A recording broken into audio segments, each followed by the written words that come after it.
Aperture was founded in 1952, so today we uphold a long and significant legacy in publishing photography, not only images but text as well.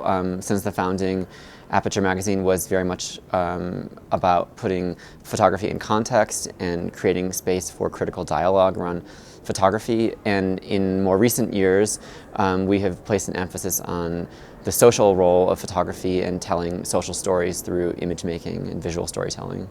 I think that a great number of topics can be addressed in photography, not only photojournalism and the types of photography we would see in the news, but through artistic statements and long investigations where artists spend a great amount of time on one topic and try to raise awareness of that issue. For example, Samuel Gradicap, who's a French photographer who has spent many years examining the migration crisis in the Mediterranean.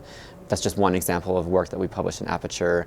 It doesn't necessarily have an activist element, but it does communicate some of the human problems. That art and photography can play a role in our thinking. I mean, some of the most important examples of photojournalism in the 20th century, for example, from the Vietnam War, or even from Susan Meiseles' work in Nicaragua, have become icons because they've represented social struggles. I don't know if there's a direct correlation between an image and a political solution, but I think an image can raise important questions and expose injustice. In the Mexico City issue of Aperture, which we published this fall, we have a really powerful story about two photographers, Maya Goded, whose work is in this exhibition at Centro de la Imagen, and Myra Martel, who've spent a lot of time thinking about how to portray the lives of disappeared women in the north of Mexico. Exhibition program at Photo Mexico, and I think it can open up a lot of conversations, not only political ones, but also issues of representation in the photography world. Program advances that dialogue.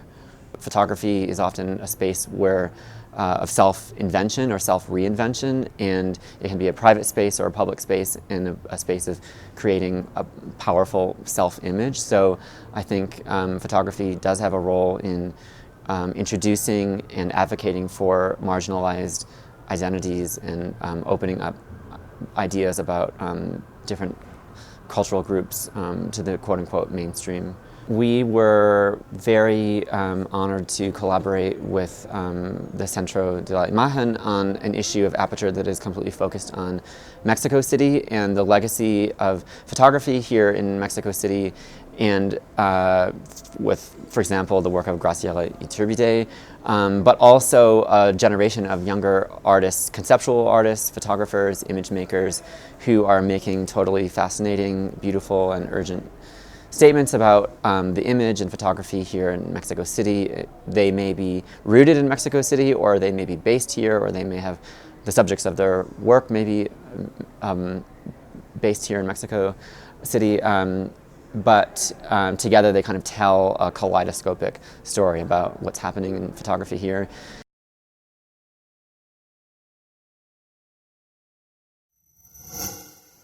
Gobierno de México.